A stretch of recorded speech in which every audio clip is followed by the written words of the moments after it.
नमस्कार, मैं कशिश और स्वागत है आपका मेरे खास कार्यक्रम राजनीतिक गलियारा में। देखा जाए तो महाराष्ट्र की सियासत में एक नया मोड़ आ चुका है, यानी कि यहाँ पर सुप्रीम कोर्ट का फैसला तो सुरक्षित है, लेकिन अब माना जा रहा है कि कहीं ना कहीं सीएम चेहरा बदल सकता है। इस तरीके के तमाम कयास यहाँ पर लगाए जा रहे हैं और ये बात इसलिए सामने आई क्योंकि कोई और नहीं, यहाँ पर अजीत पवार जो है, यानी कि शरद पवार के भतीजे जो है, वो अब यहाँ पर कहीं ना कहीं कभी भी शिंदे गुट में शामिल हो सकते हैं या फिर कह लीजिए कि बीजेपी में शामिल हो सकते हैं। अब ये बात कब शुरू हुई? ये बात तब शुरू हुई जब अजीत पवार ने ये बात कह दी कि कुछ भी हो जाए, विधायकों की अयोग्यता भी रद्द हो जाए, उसके बाद भी शिंदे की सरकार बनी रहेगी। और ये बात कहीं ना कहीं खटक गई और उसके बाद यहाँ पर लोगों ने ये कहना शुरू कर दिया कि अजीत पवार का मन अब डामाडोल होता नजर आ रहा है। वो कभी भी बीजेपी में जा सकते हैं या शिंदे गुट में जा सकते हैं। दूसरी तरफ देखा जाए तो यहाँ पर कहा जा रहा है कि शरद पवार अब पूरी तरीके से अलर्ट हो चुके हैं, क्योंकि उन्हें नजर आ रहा है कि यहाँ पर एमवीए गठबंधन तो वैसे ही ढीला ढाला पड़ा है।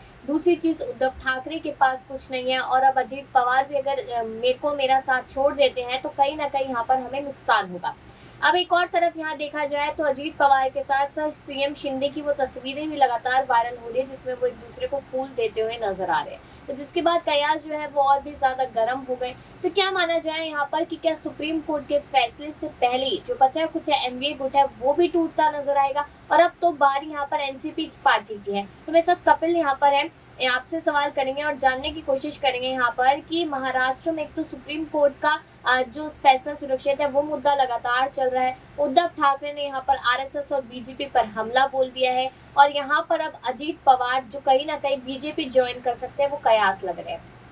तो जो ये सवाल है सीधा कि यहाँ पर अजीत पवार ने तो सिर्फ ये कहा था कि विधायकों की अयोग्यता रद्द भी हो गई, अगर वो अयोग्य साबित हो भी गए तब भी सरकार नहीं गिरेगी। तो ऐसी उन्होंने कौन सी बात कह दी कि जिसके बाद ये कयास जमकर लगने लगे कि वो कभी भी शिंदे गुट या बीजेपी में जा सकते हैं? देखिए, राजनीति की अगर बात करी जाए तो लगातार इस तरह की बयानबाजी तब होती है जब नेता अपनी पार्टी जो करंट पार्टी है उसको छोड़कर किसी नई पार्टी में जाने के बारे में फैसला कर लेते हैं। और अजीत पवार को लेकर जो है वो ये भी कहा जा रहा है कि वो प्रधानमंत्री नरेंद्र मोदी को लेकर भी उस तरीके के हमले नहीं कर रहे हैं। तो ये साफ तौर पर ये तमाम चीजें बताती हैं कि फिलहाल जो है वो महाराष्ट्र की सियासत में एक बार फिर से कोई बड़ा भूचाल आने की कगार पर है। सुप्रीम कोर्ट का क्या फैसला आएगा ये कहीं ना कहीं वक्त ही बताएगा कि सुप्रीम कोर्ट क्या फैसला सुनाने वाला है। लेकिन आपको ये भी बताते चले कि महाराष्ट्र की सियासत में फिलहाल उद्धव ठाकरे कहीं ना कहीं अकेले नजर आ रहे हैं। लड़ाई की अगर बात करी जाए तो वो भी अकेले लड़ते हुए नजर आ रहे हैं और मुझे ऐसा लग रहा है कि बहुत ही जल्द जो है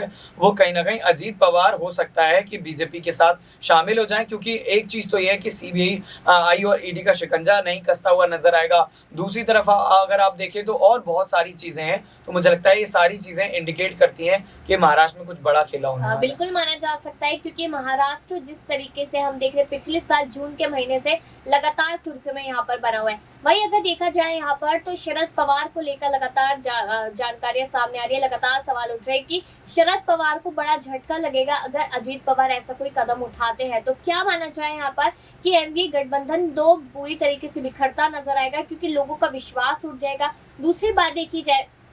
बीएमसी चुनावों को लेकर जिस तरीके से लगातार कहा जा रहा है यहाँ पर कि शरद पवार अकेले मैदान में उतरे अपने प्रत्याशी को लेकर, तो कहीं ना कहीं अजीत पवार के इस कदम से वो ढीले ढाले पड़ते नजर आएंगे। तो यहाँ पर क्या भूमिका शरद पवार की रहने वाली है? देखिए, शरद पवार की अगर बात करी जाए तो लगातार उनको लेकर जो है वो चर्चाएं की जा रही कि वो चाणक्य हैं, लेकिन अगर चाणक्य हैं तो क्या अपनी पार्टी टूटने से बचा पाएंगे? क्योंकि बीते दिनों जो है वो इस तरह की खबरें देखने को मिल रही थी कि राज ठाकरे की पार्टी जो मनसे है वो भी कहीं ना कहीं शरद पवार की पार्टी पर निगाह बनाए रख रही है। तो ये कहीं ना कहीं बताने के लिए काफी है कि शरद पवार हो, चाहे राज ठाकरे हो, चाहे उद्धव ठाकरे हो, बीजेपी और एकनाथ शिंदे के अलावा तमाम जो पॉलिटिकल पार्टियां हैं वो असुरक्षित हैं और उनके विधायक हो, सांसद हो, कार्यकर्ता हो, वो कभी भी जो है वो बीजेपी में जा सकते हैं। और उसकी बड़ी वजह ही बताई जा रही है कि देखिए, सत्ता में कोई अगर दल होता है तो उसको सीधा फायदा मिलता है और यही फायदा उठाने के लिए सारे सांसद विधायक, खास तौर पर नेता की संज्ञा अगर उन्हें दे दी जाए तो ज्यादा सही होगा। तो नेता कहीं ना कहीं अपना सियासी फायदा उठाने की कोशिश करते हैं और ऐसा ही कुछ शरद पवार के आसपास होता हुआ नजर आ रहा है। अब पवार की अगर बात करी जाए तो देखिए, त्रिपुरा, नागालैंड और मेघालय में 3 जगह पर चुनाव हुए थे, 2 जगह पर सीधे तौर पर बहुमत बीजेपी को मिला था, एक जगह पर नहीं मिला था और इसी को लेकर जो है वो कयास लगाए जा रहे थे कि शरद पवार और बीजेपी गठबंधन कर सकते हैं। आप देखिए, जहां महाराष्ट्र में एक तरफ जो है शरद पवार बीजेपी के खिलाफ नजर आते हैं, तो दूसरी तरफ जो है वो चोरी छुपे गठबंधन करते हुए नजर आते हैं। लेकिन फिर उद्धव ठाकरे जब बात करते हैं तो खुद उद्धव ठाकरे कहते हैं कि देखिए मेरी बात हो गई है, वो गठबंधन अब नहीं करेंगे। लेकिन शरद पवार की भी क्या चाहे बीजेपी के साथ जाना, तो कहीं ना कहीं मुझे ऐसा लगता है कि आने वाले वक्त में महाराष्ट्र के अंदर सारे ही नेता जो है वो किसी ना किसी तरह से बीजेपी को सपोर्ट देते हुए नजर आएंगे। भले ही अगर पर्दे के सामने नहीं देंगे तो पीछे से देते हुए नजर आएंगे, क्योंकि सरकार जब गिरी थी उद्धव ठाकरे की, तब भी कहीं ना कहीं आरोप जो है वो शरद पवार पर ही लगे लेकिन थे। यहाँ पर बात अब शरद पवार की हो रही है और आपने कहा भी हो सकता है ऐसा कि सब लोग साथ जुड़ते नजर आए, तो इस बात की पुष्टि भी कर देते हैं कि यहाँ पर शरद पवार की लगातार तस्वीरें एकनाथ शिंदे के साथ सामने आ रही है और जिसके बाद ये कयास लग रहे थे यहाँ पर कि शरद पवार शायद शिंदे के साथ आ सकते हैं। तो अगर ऐसा हो, पॉसिबिलिटी हो कि शरद पवार और अजीत पवार या फिर मान लीजिए कि महाराष्ट्र में पूरी एनसीपी बीजेपी या शिंदे गुट के साथ आ जाती है, तो फिर उद्धव ठाकरे की क्या तस्वीर रहेगी? क्या उनके पास कुछ भी बचेगा? क्योंकि उन्हें लगता है कि अभी शरद पवार है तो कुछ ऐसा जादू वो कर देंगे जिससे कहीं ना कहीं उद्धव को फायदा होगा। तो अगर शरद उस साइड चले जाते हैं यानी कि एनडीए की तरफ, तो क्या माना जाए कि उद्धव ठाकरे फिर अकेले रह जाएंगे? क्या महाराष्ट्र से ठाकरे नामो निशान मिट जाएगा? देखिए, उद्धव ठाकरे की अगर बात करी जाए तो जिस तरीके से कुछ दिन पहले एक रिपोर्ट्स आई थी, उसमें एक नेता ने ये कहा था कि नरेंद्र मोदी से उद्धव ठाकरे ने मुलाकात की थी और फिर ये कहा था कि मुझसे जो है वो भारी गलती हो गई, बड़ी गलती हो गई और मैं जाकर इस गलती को सुधारने की कोशिश करूंगा। हालांकि ऐसी चीजें नजर नहीं आई जिसके बाद ये माना जाए कि उद्धव ठाकरे का झुकाव एक बार फिर से बीजेपी की तरफ जा रहा है। तो मुझे लगता है कि अगर शरद पवार या फिर अजीत पवार, जिस तरीके से तमाम नेताओं की हम चर्चा कर रहे हैं, वो बीजेपी के साथ चले जाते हैं, समर्थन दे देते हैं, जो कुछ होता है